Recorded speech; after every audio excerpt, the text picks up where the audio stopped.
All right, welcome everyone to the Tuesday night meeting of the Santa Fe Theosophical Society. Here we encourage open-minded inquiry into world religions, philosophy, science, and the arts in order to understand the wisdom of the ages and to respect the unity of all life. Now, Johnny will lead us in a 2-minute meditation. Thanks, Tim. And for this, I encourage everyone to close your eyes and to be fully present in this moment. Be here in the now. Just for now, without asking how, let yourself sink into stillness. Just for now, lay down the weight you so patiently bear upon your shoulders. Feel the earth receive you and the infinite expanse of the sky grow even wider as your awareness reaches up to meet it. Just for now, allow a wave of breath to enliven your experience. Breathe out whatever blocks you from the truth. Just for now, be boundless, free with awakened energy tingling in your hands and feet. Drink in the possibility.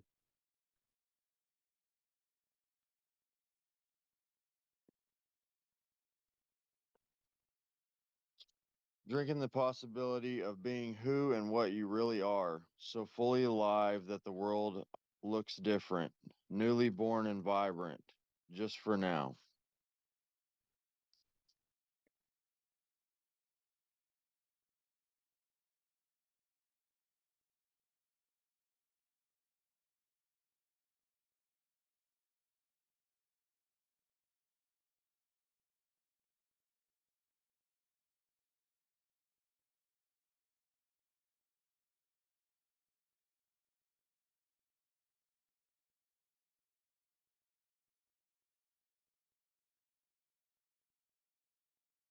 May we be fully present in this moment.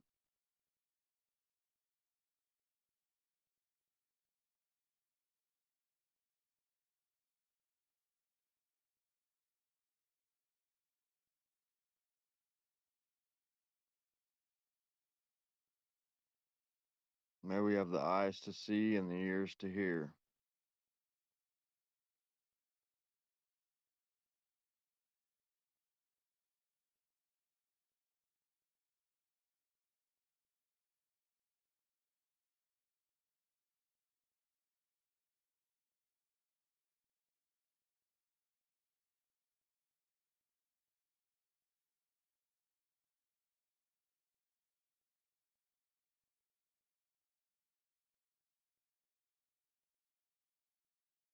Everything is connected, nothing is separate.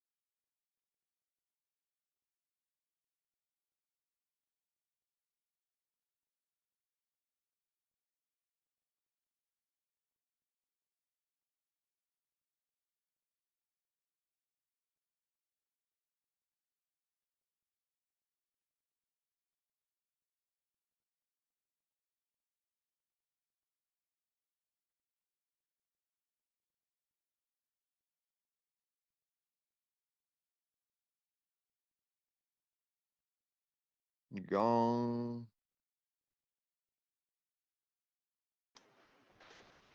Thank you very much, Johnny.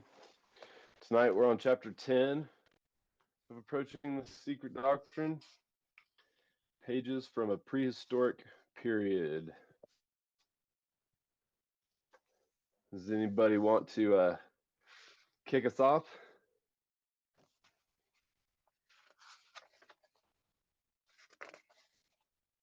Yeah, first thing, one of the things that I noticed was just like a lot of this book, there's a lot of hermetic references for sure in this, the light existing within the darkness and the dark existing within the light. However you want to word that. There's so many different ways to word that, as above so below.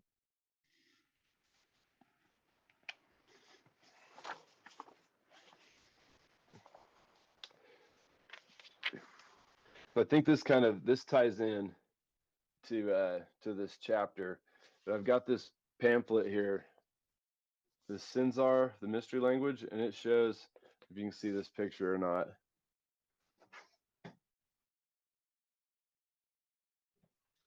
See if everybody can see that. What that is that's a bunch of different animals, and then there's like the goose right here, right? And so there's a string attaching the heart and the mind of each one of these animals to the heart and the mind of the goose. What that was is that was a Native American pictograph, and there was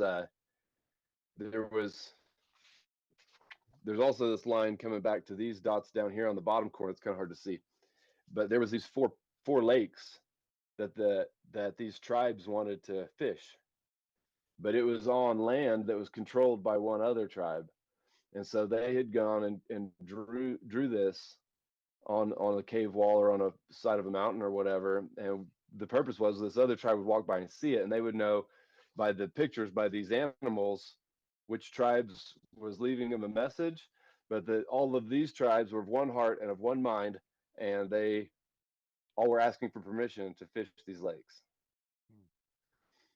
So it was kind of like, text messages for way back then. They all got together and they're like, hey, let's just leave them this message. They'll see it here, and we'll ask permission. And then they would come back by, and the other tribe would carve something in, letting them know yes or no. But that's a I just thought this pamphlet's pretty interesting. It goes through and talks about all kinds of stuff, hieroglyphics and everything else. The Native American stuff really interests me in here. But it's just, because that's kind of what this chapter is talking about, is these symbols and what these symbols mean. And this goes back in symbology, and even just a letter is a symbol for something. Symbology goes back a long ways, man. And there's a lot you can glean from it. So like just this Indian picture of these animals with these strings tied together or whatever, it's got a much deeper meaning. I mean, they just wanted to fish some lakes, but the whole thing behind it, it's an interesting story, especially when you get into some of this, what they're calling prehistoric. So. Yeah, in the proem, they talk about what this is about, and they say, well, imagine the Big Bang. What happened before that? And then you can answer your question. Well, what happened before that? And we could just play this game, and this is about finding the end of that game. And they say, well, where scientists are working their way back to this problem, the cultists, they start at the beginning and say, okay, well, what had to be at the beginning, like regardless, and they come up with with this first symbol, and they say, oh, okay, well, this had to be, it's an endless expanse of undifferentiated something, right? What could be before that? Like what's before that? An undifferentiated mass of potentiality. And that's where it starts out, and it says that's what came first. That gets you all the way to the very beginning. And even if you play, in Western science's rules or any other thing, if you get back to the beginning, what's logically going to be there? And this representation of this first symbol is the thing that's there. It's one undifferentiated thing that has the potential to be anything. And I don't know, I haven't heard a better origin story than that, where what logically would have had to be the first thing. If you don't just give up and say, oh, I don't know, only God can know. But if you do try to take the most rational, logical thought back to how did this begin? This is what it's explaining. It's a logical progression. I think it still stands up in its way. Again, as an abstraction. Brent, did you ever get a copy of the book? I don't know if you ever. Not yet. Okay. So just to kind of fill you in on what we've been reading, it says the first volume of the Secret Doctrine has an introductory essay titled Proem, which opens with a description of an archaic secret manuscript on which are recorded a series of symbols. These symbols pictorially depict the stages of cosmic manifestation, providing a framework for what is later described in the stanzas of Dizan. The poem then continues to elaborate on a series of related topics, ending with 3 fundamental propositions on which the secret doctrine is based. So this is like framework for where the secret doctrine came from, where the text, the literature came from, and it goes through, and there's like these symbols over here.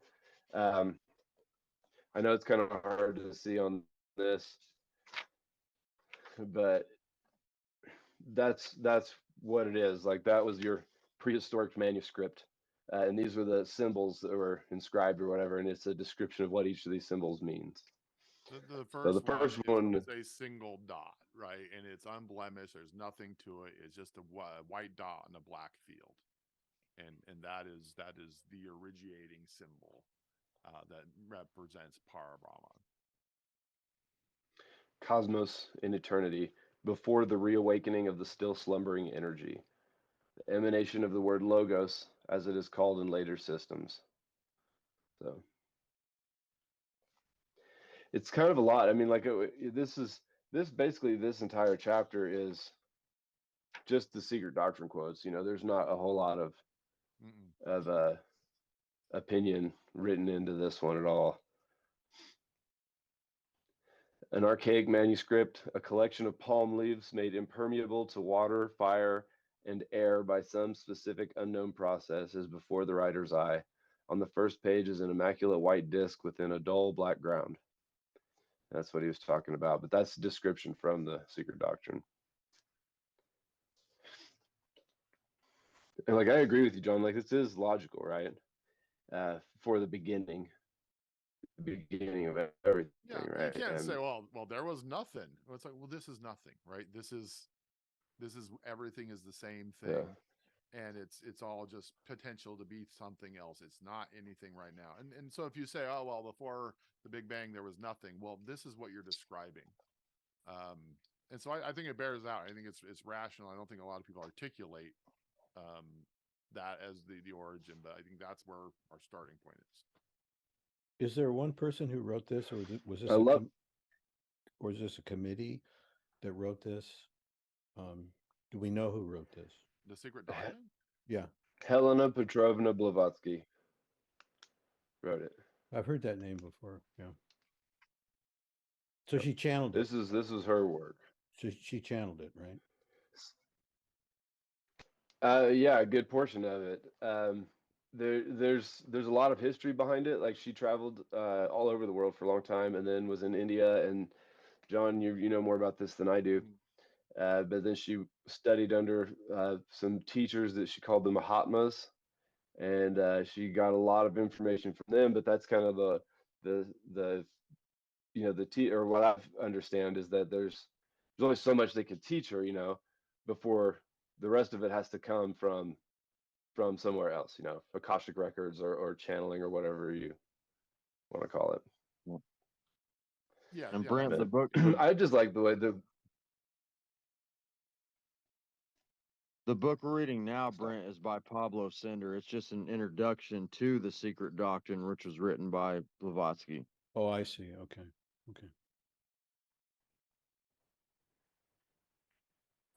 Yeah, but so Blavatsky was in tune with the different various planes and could pick things up that we weren't necessarily seeing on the physical plane. So some of this is from the Akashic records. The stanzas of John were were physical, and she saw them. There's a lot of storytelling about how the book was written, how she got access to this, and certainly at the beginning we kind of talked about the appropriate way to approach the source material. That was in early chapters that we covered, and they'll talk about that in the book. But yes, Helena Blavatsky is the author of the Secret Doctrine.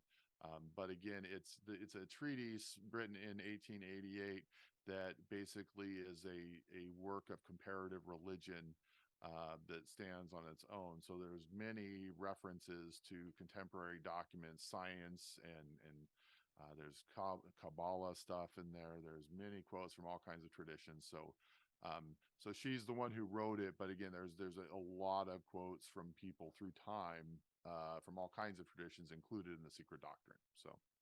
So this is an intro book to the main book, and you guys started with the intro book, and eventually, I'm assuming that your plan is to finish the intro book and then go straight into the main book. Is that what the plan is? As far as I know, yeah. Yeah, I'm already in a Secret Doctrine group separately in Portland. And so I've already begun reading the Secret Doctrine, so I'm familiar with the proem and much of the stuff that we're talking about tonight. As far as committing to reading the Secret Doctrine with this group, I have not committed to that yet. I have committed to reading Approaching the Secret Doctrine so far. And the Secret Doctrine is not a conventionally written book. The way it reads and the way it's put together is notoriously challenging and dense and hard to comprehend. And so we're reading this book by one of the foremost scholars of the Secret Doctrine to help us have an idea of what we're getting ourselves into. And certainly as somebody who started reading the Secret Doctrine first, I definitely picked up a lot from this book that's helped with my understanding what I've already read. And the copy of the Secret Doctrine I have is 6 volumes. It's 6 books. Like, it's a lot. Yeah. Is it difficult to understand because of the words that are used, or are the concepts just like way out there and they're hard to understand? It's it's written in the in the 19th century, and so there's that aspect to it, yeah. right? And she's not a native English speaker, and so there's that aspect to that. And she uses a lot of antiquated and very specialized references and things like that. But more to the point of it being difficult is this is a transformational book that's supposed to help transform your mind. And so it's not written plainly because that wouldn't do that. It's written in a challenging way because for you to be able to understand the contents needs to be a challenge for you to be able to understand the contents, if that makes sense. Yeah. So this is a little primer before we really challenge ourselves, but this book is famously a challenge, and it's famously given up on by people who try and read it.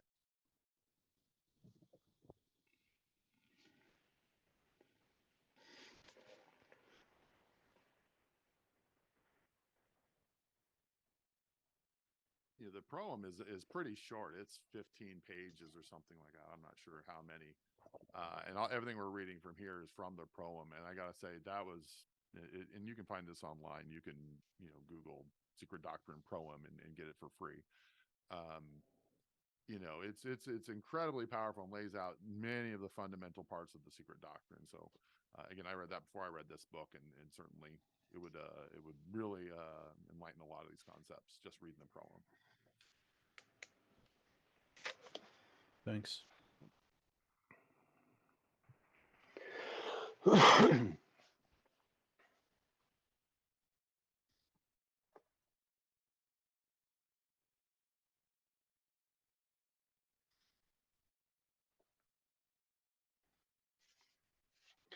Wherein lies concealed the plan of every future cosmogony and theogony slumbers in the universal soul. So inside this empty white disk is everything that ever was, everything that ever will be. Right? Mm-hmm. It's the night of the universe. Everything is at rest. And in the cyclical nature of it, this is what everything, when the rocks have all settled to the bottom of the pond and all of the ripples have played out, like this is the natural state of things. This is the state of pralaya. And there's no more disruptions until the next one.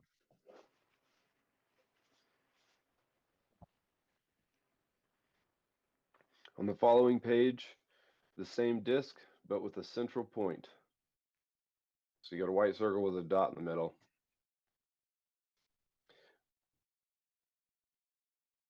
The point in the hitherto immaculate disk, space and eternity during a period of rest, pralaya, denotes the dawn of differentiation. The first differentiation of the ever-eternal nature, sexless and infinite. It is the germ within the primordial matter which will become the universe, the boundless cosmos. The germ is eternal, being latent and active by turns. It is the one life, invisible yet omnipresent, without beginning or end, yet periodical in its regular manifestations. Its one absolute attribute, which is itself eternal, ceaseless motion, is called in esoteric parlance the great breath, which is the perpetual motion of the universe in the sense of limitless, ever-present space.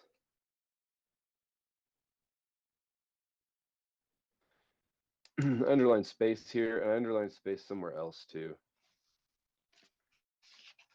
Where else was it?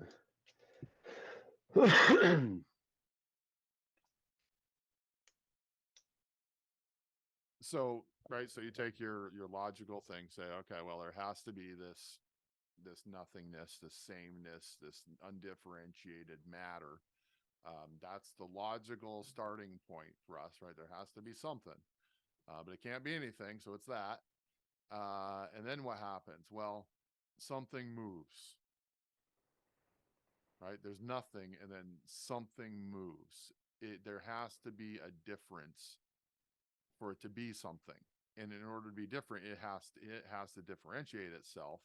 And the most basic way to differentiate yourself is this is stationary and this is moving, right? This is here, this is there, right? Something moved, and only then could it be differentiated from the whole. And that something to move, this is the great breath, this is the expansion of the universe, this is the difference between being in pralaya and being completely stationary and having nothing going on and having something going on is something moved. And that's your very base thing. That's your point in the circle, is this very first inkling of differentiation of this is not that, because this is moving, has motion.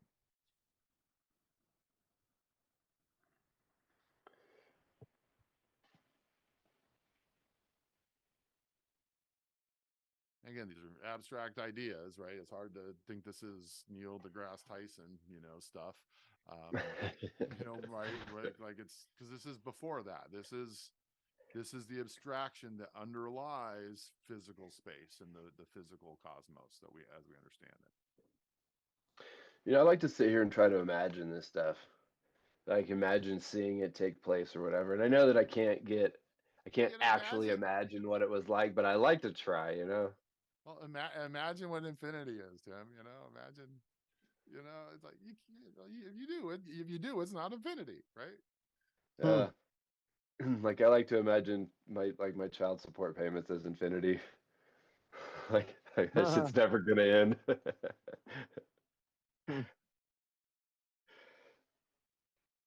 It's a group of guys, right? It's a guy joke. It's a guy joke. Yeah, I get it. On the internet, I get it. guess. We'll just kill everybody you're sending money to, and then you don't have to send any money. Jeez. Something moves. Yeah. Something moves. That would break the first rule of my game show.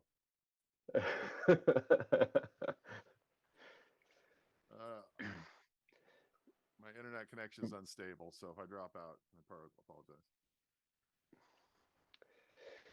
The third stage, where the point is transformed into a horizontal diameter. So now we've got a line through the white disk.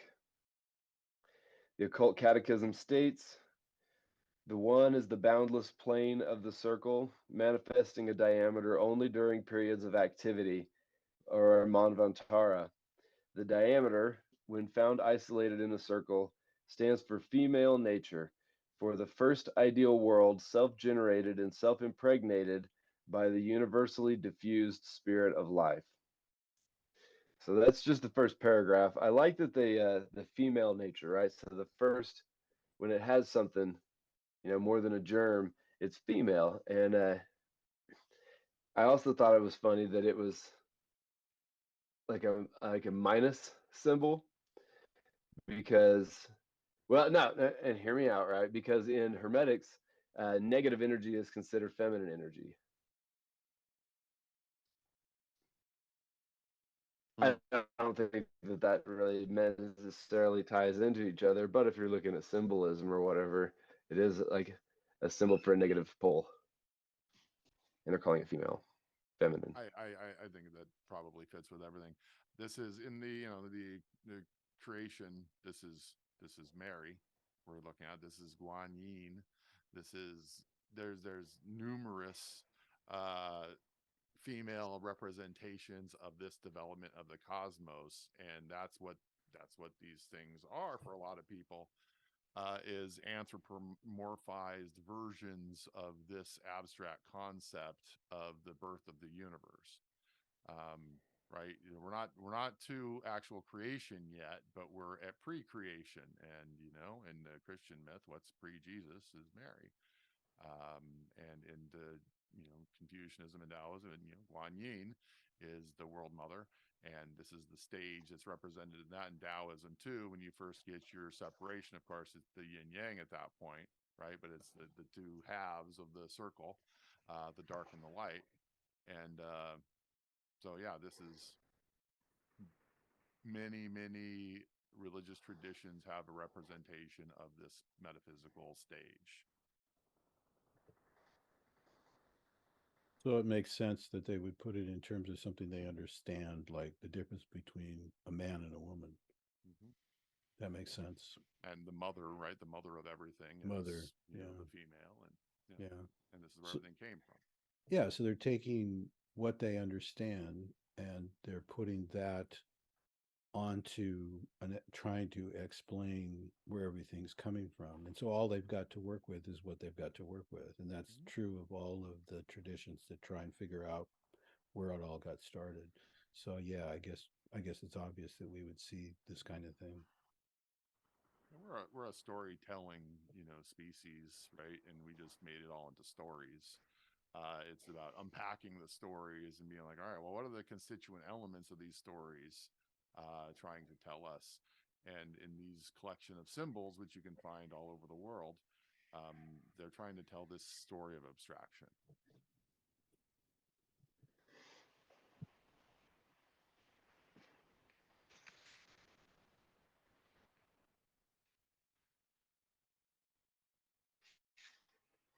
The right line passing through the center of the circle has, in the geometrical sense, length, but neither breadth nor thickness. It is an imaginary and feminine symbol, crossing eternity and made to rest on the plane of existence of the phenomenal world. That symbolizes a divine, immaculate mother nature within the all embracing absolute infinitude. This is the first manifestation of creative nature, still passive because feminine. The first shadowy perception of man connected with procreation is feminine, because man knows his mother more than his father. Hence, female deities were more sacred than the male. Nature is therefore feminine and, to a degree, objective and tangible, and the spirit principle which fructifies it is concealed.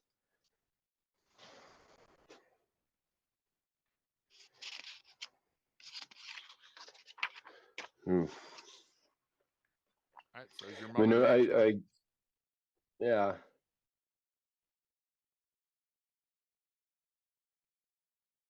But before that, right, that undifferentiated mass, the true absolute, right, that's pre mother nature, it's pre all of these things, and this feminine spirit is it is the thing that comes second. It's the thing that comes after you know after the power bomb. It's of this earth.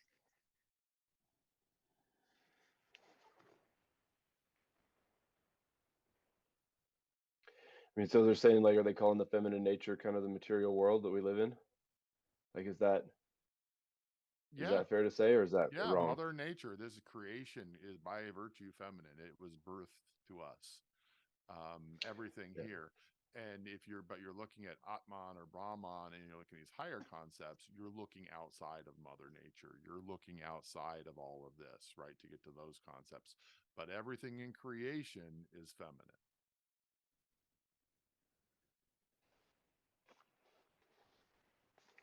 Well, the men aren't going to put up with this for long. They're going to have to come in here someplace and I like ladies. I don't know.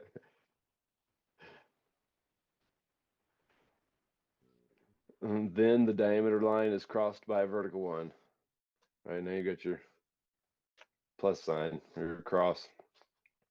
In the occult catechism, it is explained that the cross represents the vertical and the horizontal, the father and the mother, the summit and base of the father, the two extremities of the mother. The spiritual male line is vertical, the differentiated matter line is horizontal, the two forming the cross. The former is invisible, the latter is on the plane of objective perception. Spirit vivifies and fructifies the matter, and everything proceeds from the central point, the focus of life and light and heat. The cross within the circle symbolizes pure pantheism. When the circumference disappears and leaves only a regular equilateral cross, it represents the two principles of creation in nature and cosmos.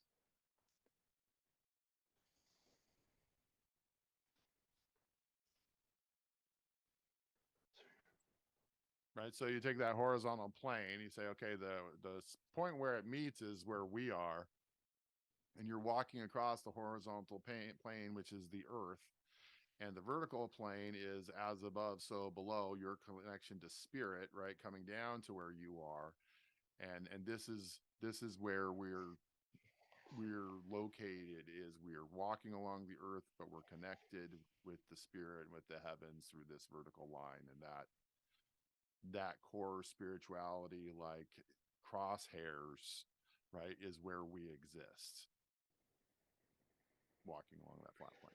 I think that's what that is. Yeah, I kind of understood it to mean that the material side of existence is the feminine energies, and the spiritual side of us is the masculine energies. And when the two meet, that's where that's like what's special about humans, right? The connection between matter and spirit.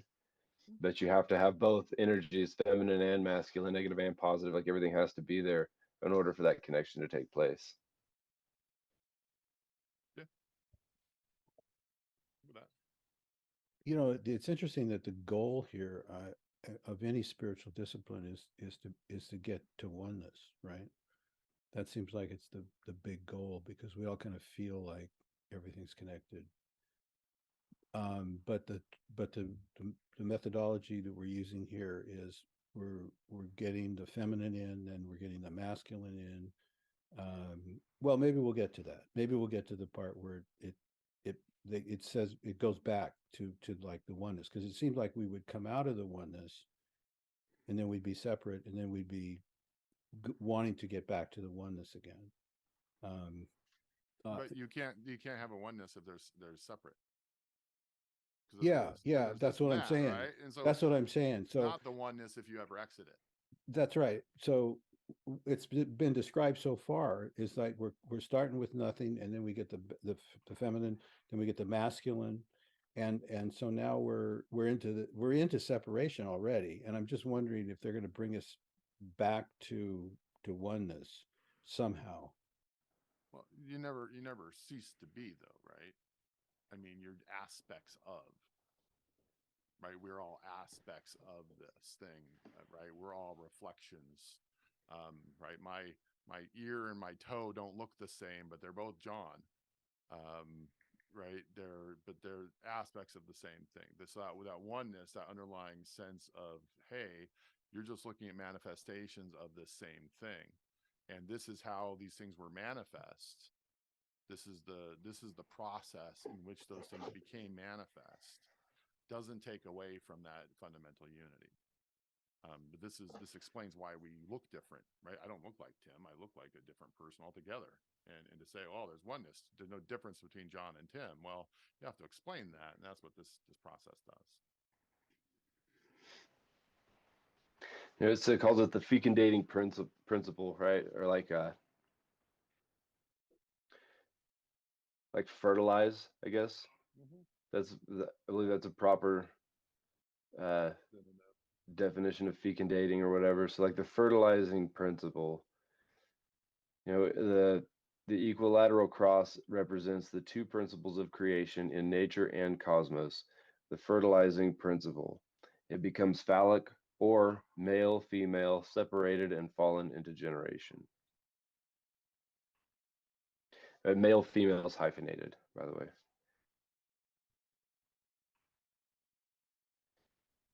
Yeah, I think the I'm assuming by here that is like yin and yang. It's like, you know, the two aspects of things. It's open and shut. It's night and day. It's, you know, tall and short. It's two aspects to things. And to say, well, it's male and female, well, it is, but it's like it's not like biological here we're talking about.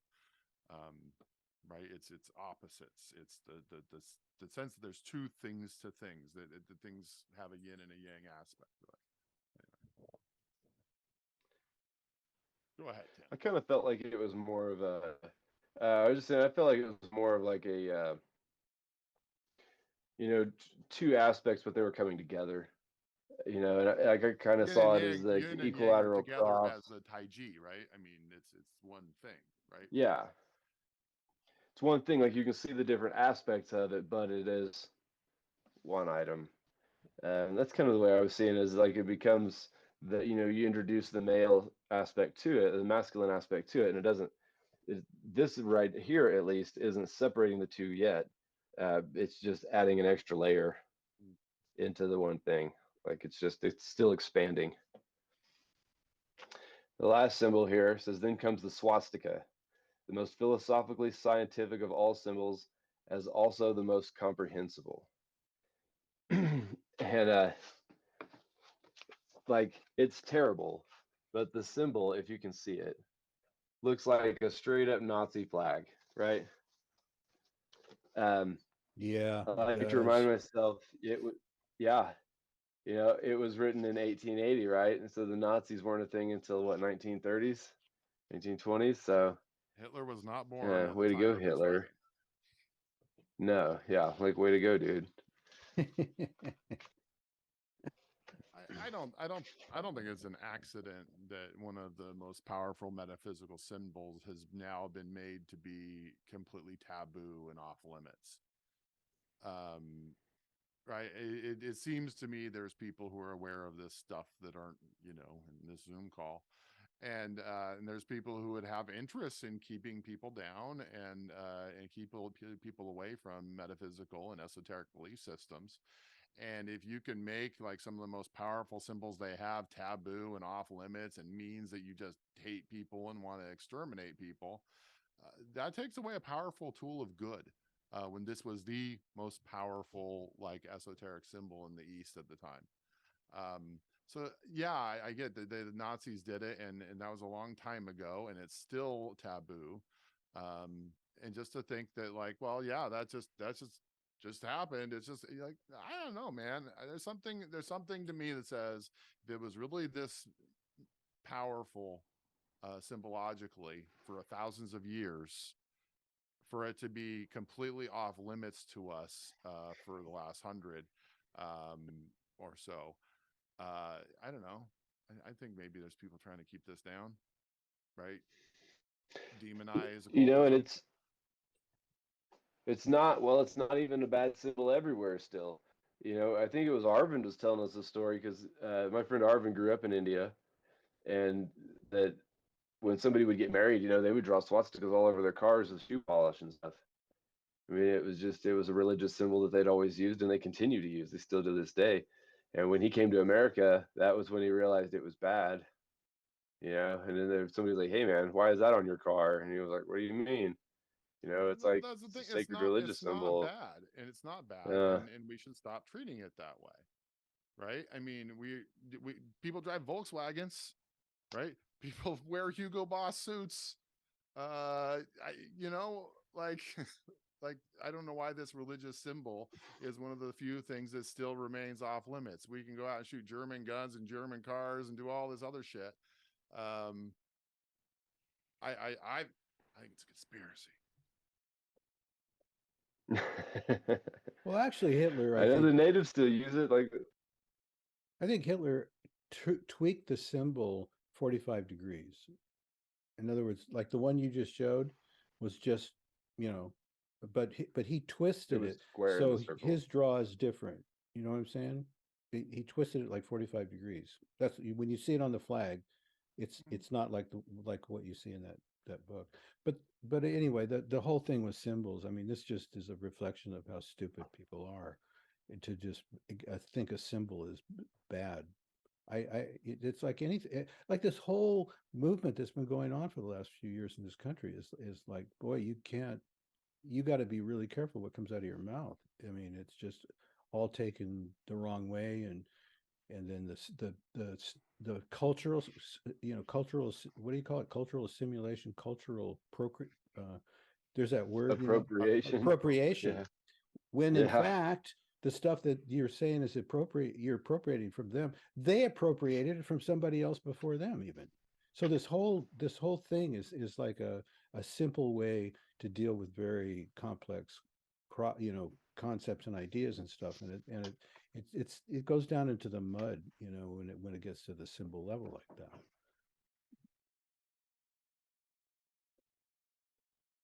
And we should think above that, of course, which is not getting all hung up in this symbolic stuff. I'm not saying that the stuff in the book doesn't need to be there so we can understand these ideas. I'm not saying that. I'm just saying that that's how people think, like put a swastika on your car and find out what happens to it in 24 hours. Yeah, I no don't doubt. I don't think having it on my car is going to make much of a difference. Like I don't need that. But in this book and in this context, we're talking about a cosmological conception. If we self-censor ourselves and say, okay, well, guys, we're going to stop at the cross because the next step, the fourth step, is a bridge too far. So we're not going to consider this aspect of creation because we find it off-putting. But to actually be able to address it and read a book about it and put up with people's shit about it when you do look at this. If somebody flips open my book and they see me, reading something that has a swastika in it, they're probably going to make some judgments about me.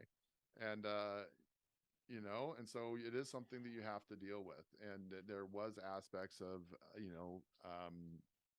theosophical ideology that became Aristophacy and became all of these splinter groups in pre-Nazism that as theosophists, we do have to be able to reconcile, because even though it happened well after the death of Blavatsky, there are people who attribute some of these concepts to theosophists that the Nazis went on to do things with, and they don't have anything to do with it. But there are some commonalities here, right? Where she talks about Aryans and she talks about the swastika and things like that, where it's like, well, you better be prepared to deal with the the contemptual, the contemporary perceptions of these things. But they also have like deeply rooted like knowledge that I think is worth exploring. So, but yeah, this is touchy stuff for a lot of people.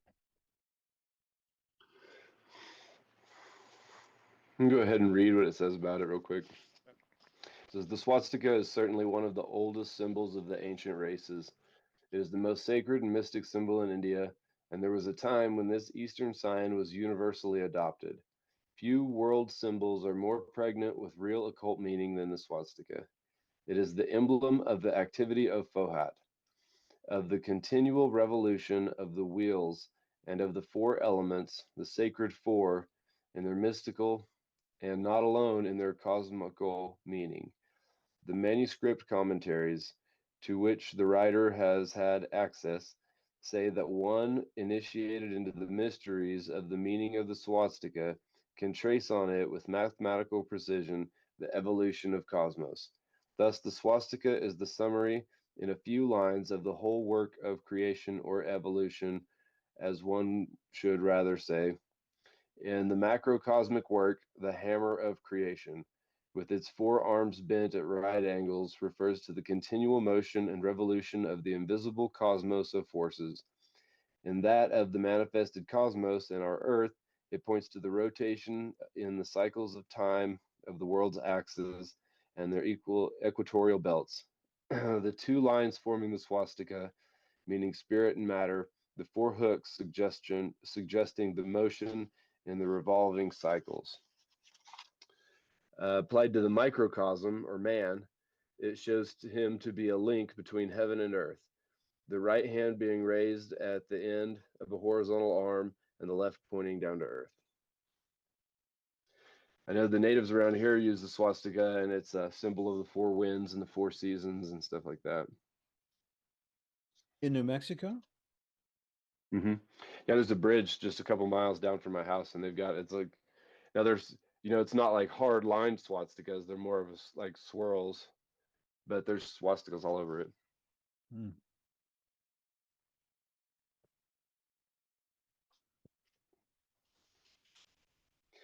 I mean, that's a lot of meaning. That's a lot to pack into it, right? So that's what they're saying. That it's a couple of different, it's a symbol of creation. It's a symbol of evolution. Symbol of the revolving cycles of spirit and matter connecting. Of the man being a link between heaven and earth. I mean, that was one paragraph, No, but if somebody knew exactly how all this came to be and said, all right, we need to make it in as simple terms as possible. All right, I've got these very basic symbols, guys. You just got to make sure you tell the kids, and that's what it is. It's down to its pure, it's the cosmogenesis at its purest essence here. And it's like, yeah, they went on to tell the kids, and the kids they all end up all these different stories of this same thing. And so it's a symbol, but it's a map too. It's like you can take these constituent pieces apart and make a map for how the whole universe came to be. And they're saying, this is it. No language required. In symbol, in abstraction, this is how everything comes to be. You don't have to speak English or any language. It is not language. And that's one of the suppositions of the book is like, hey, someone's been trying to tell us this message this whole time, and we've got it out there in all these different ways, but here's the most basic message there is. And yeah, and the culmination of that is a symbol that you could not put on your car. You could not wear on a t-shirt. You could not show anybody. That's what that symbol is. It's something that is completely taboo in our culture. You had balls, you could. Well, good insurance. This stuff's a lot easier for me to try to simplify, man, to not make it too complicated. Like I think you can delve as deeply into this stuff as you want to, but really when it all comes down to it, as far as the facts of it go, I mean, you can get a pretty solid understanding of what she's trying to say by just keeping it simple.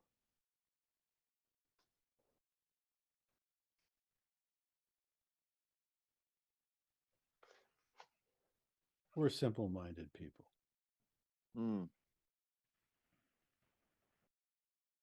Yeah, I'm not.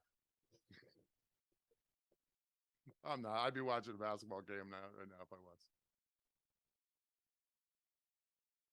Well, simple-minded and then just not trying to complicate things. A little different. I think simple does not mean this is not super deep and super meaningful. It was just a joke. So yeah. I'm just saying, when we get into the proem, and if we do end up getting into the Secret Doctrine, there's going to be a lot of time on this, and we can say, okay, well, we kind of get the picture. Let's move on. You just wait. They're going to talk a lot more about this stuff.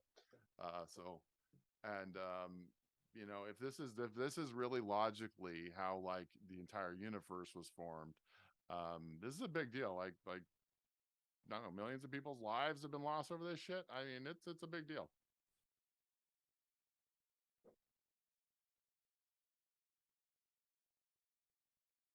So I really like this version, you know, of the beginning of all things. It does seem to me to be very logical. I mean, it's just, it was all there, you know what I mean? Movement happened and now you have something different. And then it grew from there and added to and added to and added to. It just seems like it kind of makes sense. It just like the, you know, like planting a seed and watching a plant grow. but where's the scientific view that starts from that end? Like what do they There isn't suppose? one. There They isn't all one. go, The they all Big work Bang. backward. Yeah, but what before that? They got nothing. They're well, something. You know, but they don't start from that end, and that's the whole point. They said the occultists start from the beginning using logic, and that's the difference. It's not a scientific work, it's a philosophical work and a theological work, because it starts from that end, from a place where you don't have facts to work with, you only have logic. But it's in accordance with the way our minds work and how life comes out, like men and women make babies. I mean, it all comes. I mean, we couldn't talk about it unless we had a way to get to the concepts through what our experiences are in life, right? So whatever we come up with is going to be representative of our culture, and it's also going to be representative of how intelligent we are and what we can see of the big deal. I mean, how much of the big deal do we really see? And then we put it into our own little way of saying it. So, I mean, any knowledge that we get, that we try to talk about, that we try to say this is where it all started, is going to be colored by whatever is in our culture, whatever is in our simple language, because that's what we understand. So we're going to be pasting this stuff on top of whatever it was that was out there in the beginning, which I don't think anybody really knows, um, except through their own mental mind, you know, understanding or But we're being logic. logical, Brent, right? I mean, can you conceive there at the very beginning of there being something other than what we were discussing tonight? I mean, it Yeah, just seems like it I makes can sense. conceive of that, but Like, so all I'm what would saying, that be?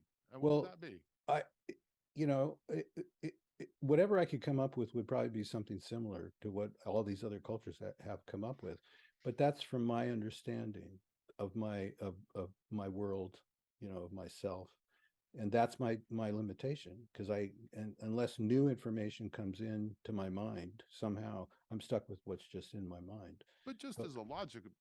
I mean, not just this isn't knowledge. This is us noodling it out and going, well, okay, what logically happened before that? And if I say, well, pralaya was the beginning, right? This the state of pralaya, and it was, you know, unmanifest potential, and everything was at rest, and that's what was the beginning. I mean, what's the alternative to that? I well, you don't could know say what it that, is. yeah, you could say that, and a lot of people would go with it, and somebody else might say, well, you know, maybe there wasn't a beginning ever. Maybe everything's just always been. And But there what was, was it? Was it that thing I was just describing? we don't know what it was because we weren't there and we can't get to it right now. So But we can't logically, no, without giving actually, up and saying we don't know, but logically, like you work it out and present an answer, the answer is going to be something like that. I have not heard a compelling alternative, not this logical. well, logic is in the eye of the beholder, isn't it? No, it's not. It's logic. It makes sense. It's defensible. Okay, Um, one plus one equals two and all that stuff. That's I, all logic. I could defend that. Yeah, Yes. right. So if we're going to take that logic and put it on the beginning, that's our interpretation of what happened in the beginning, right? It's not exactly what happened in the beginning because we weren't there. We can't get to it. So we're whatever we can dream up in our sense of logic will be what that is. And I think it's just important to understand that we're It's a making thought. it up as we go. It's a thought problem. It's not a fantasy. It's a thought problem. Yeah, it's a thought And if problem. you're actually doing a thought problem, I'm not saying the universe was Twinkies, like this makes sense, right? This is a thought problem. I'm not projecting anything from my culture or my family to say that Prakriti was the constituent substance. And this isn't new to me. This is stuff that's at least 4,000 years old in the Vedas and in Hindu philosophy. It predates virtually everything out there, and just say it's like, well, this is just us sitting around bullshit and coming up with this. No, man, this is ancient wisdom. Well, yeah, And I'm not. this is Blavatsky talking about that. Yeah, that's true, but you can't say that it's accurate 100%. That's not the point here. I'm not saying anything is accurate 100%. This is a spiritual practice. This is not academia. We're not in a university. And so that's not what I'm going through. I'm trying to find the truth. And I'm not necessarily using just physical measurements to, I'm not looking for accuracy. I'm looking for truth. And if I work through the logic problem, that's what this sounds like to me. And I don't hear a compelling alternative from anybody. And that's why I think these symbols are important. That's why I think that they're onto something, is because it's logical. I don't have to use fantasy work. I don't have to believe in anything. I don't have to use anything metaphysical to be like, okay, well, what came before that, and what came before that, and what came before that? That gets me to this. I don't have to make any shit up. And in most traditions, you would have to make something up, or you would go, well, I don't know, you can't figure it out. And if that's where we're going to land, then what's the fucking point? We're here to logically work our way through this stuff. Well, If you read the creation story from a lot of different religions in a sort of an esoteric light, I think this is exactly what they're all saying.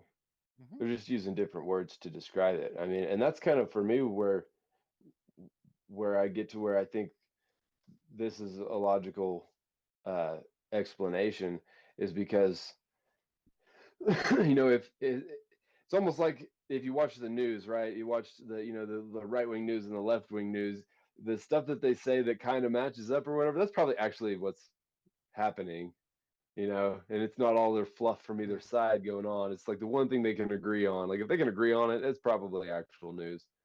And so if you read all the different religions and all the creation stories and all the the theories of evolution and this and that, uh, if you take away all of the theatrical parts of it and all of the story parts of it and get down to what they could actually be saying, that's what this sounds like to me.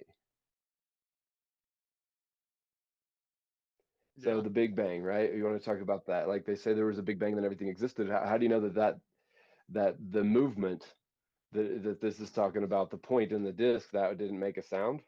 It was a silent movement, or when the Bible says that God spoke and there it all was, right? Well, that could be the Big Bang, that could be your point. That's all the same stuff, right? You're not personifying a Bang is deity. literally a sound, right? Yeah, yeah. You're just not personifying an anthropomorphic being that took a hammer and a nail and constructed all of this. And the important thing, I think, is it takes you back to duality, and it takes you back to oneness. And you say, well, what do you mean oneness? Life's a duality. There's always these yin yang and this karmic effect. Well, yeah, because in the formula that we came up with, it has duality. That's what the line is. When you've got the diameter, right? You've got duality built into it. You've got the karmic effect built into the formula there. And even in these symbols has nested within it like deep philosophies, and it answers a lot of the questions that people wind up with. And you say, well, how do you logically get to the absolute? Well, this is the formula to get back there, and you can nest all kinds of concepts in each one of these stages. the only thing I would say, based on my lifetime experience, is there's all kinds of different stories about the beginning, and we're stuck with our mind, we're stuck with our logic, we're stuck with what we believe, we're stuck with what comes into our mind to even contemplate. We're stuck with all that stuff. We don't have the full story, and I'm not sure we could ever even get to the full story. And we can come up with all kinds of stories about the logic of it all. But to me, what's important is like what's going on right now in terms of truth.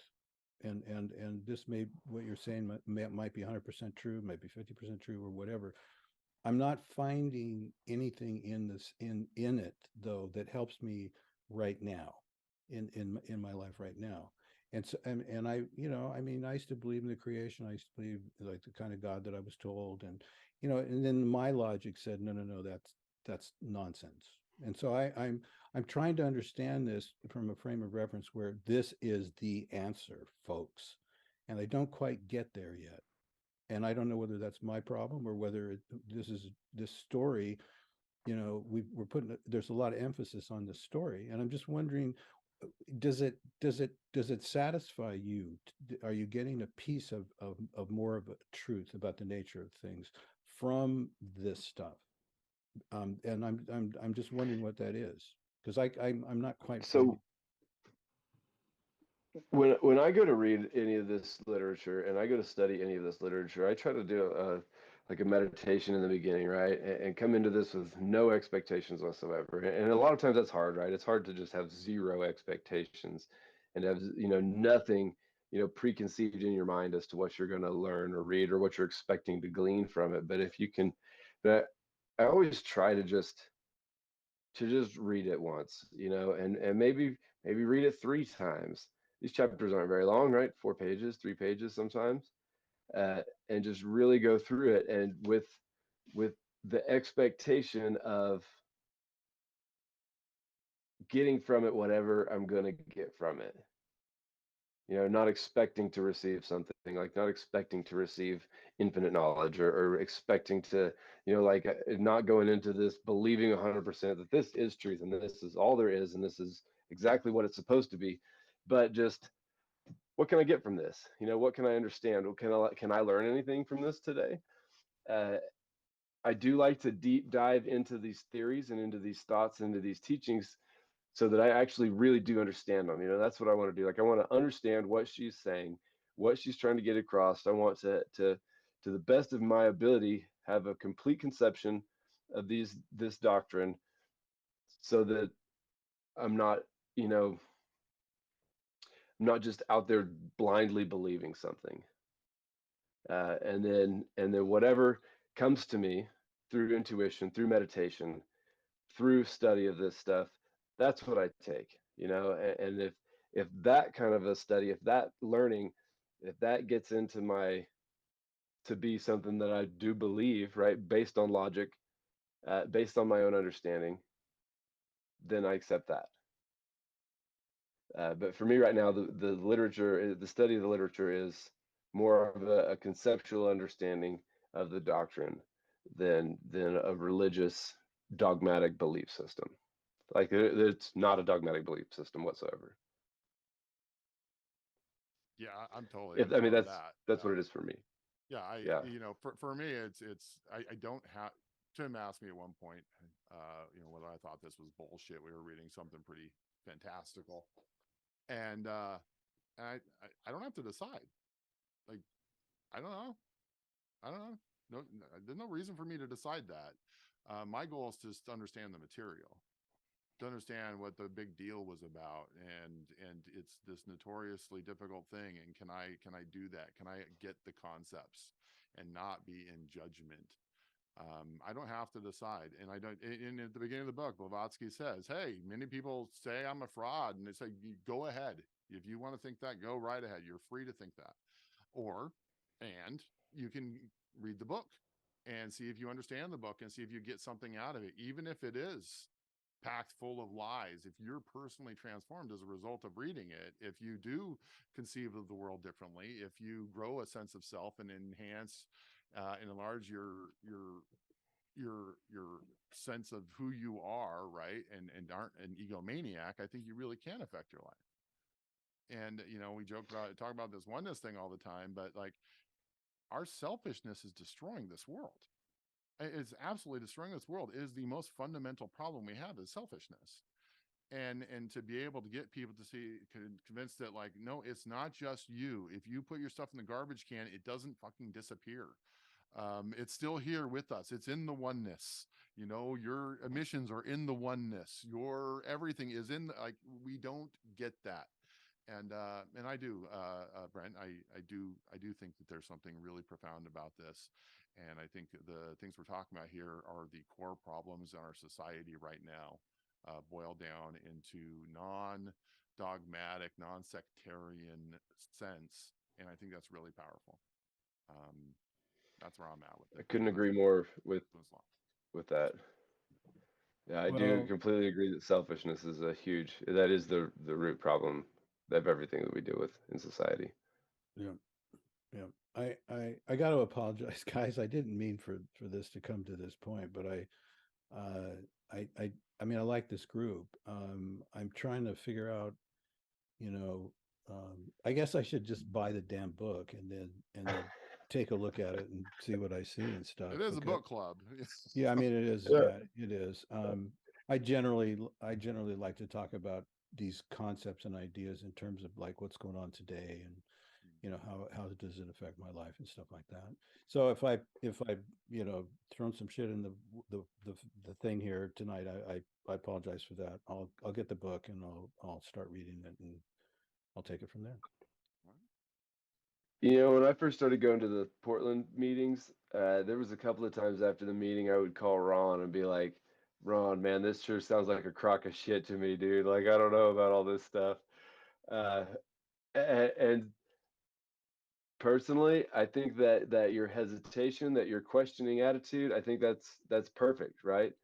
That's that's what we want here, isn't it? To cultivate a questioning attitude, to get to the truth. That's the main goal. If everybody just blindly goes along with whatever anybody says, then that's not going to happen. You know, we're going to start following somebody. You're going to end up with a guru of some sort leading a cult or some shit. And that's not what we're here for. We're here to to come up with the truth. And this the literature that HPB has written and the stuff that's been based on her writings, like that's just kind of the guideline that we're using. Um, Yeah, she's not a prophet in theosophy. And the core theosophical concept is you cannot tell other people what to think. Think whatever you want, guys. We're just having a discussion here. And that is a core theosophical concept that you can't do that. So yeah, this is a place for open-minded reflection. Everything's on the table. That's what we talked about in our very first meeting. And so, it's the Wild West out here in Santa Fe. it really is. Yeah. But man, honestly, if the conversation gets a little heated, a little tense here and there, I think that the important thing to remember is that we keep it polite and we finish the conversation.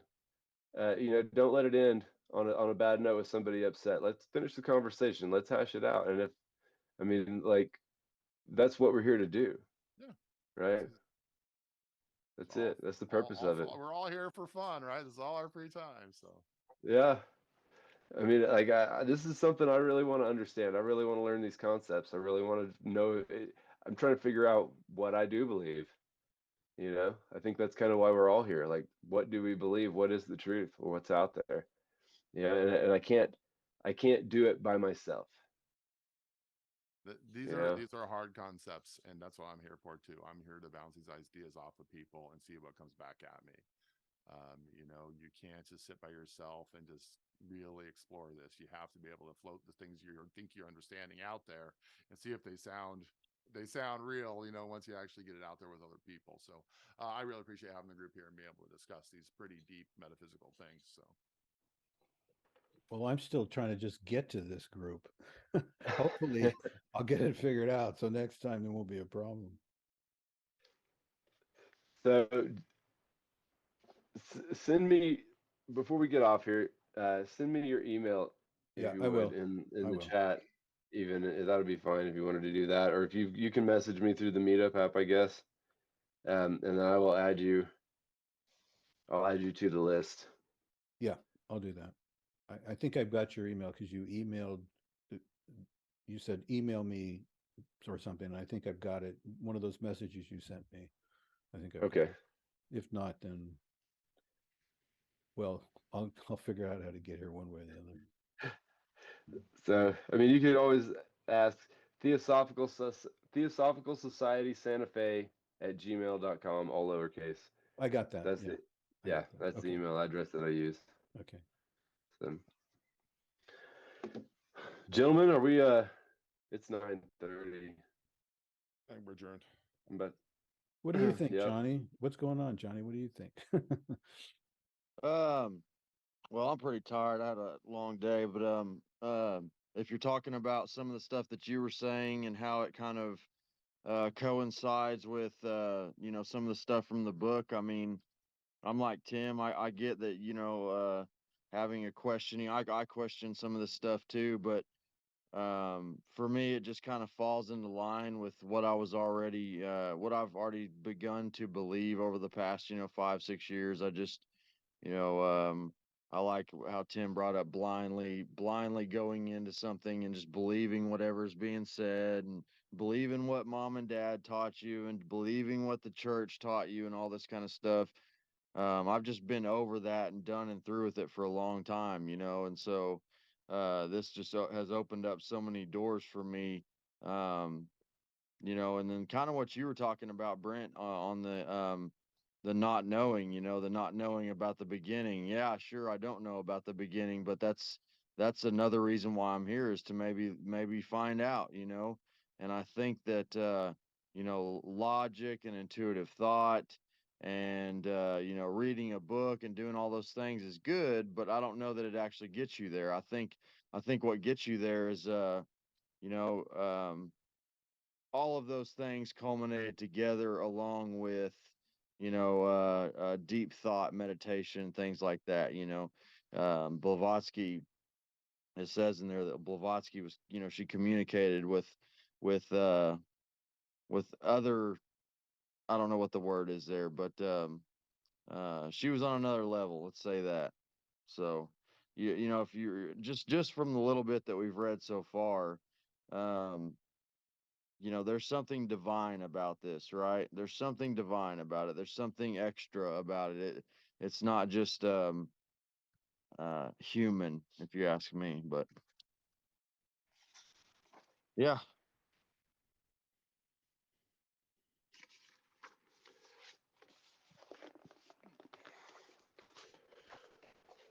Well, Pamela's not here to read her poem, so I'm just gonna hit stop record on the meeting. But guys, I'm getting off here. I'm going to bed. Miss you, Pamela. Good night, guys. We'll see you all next Tuesday. Good night. Yeah, good night.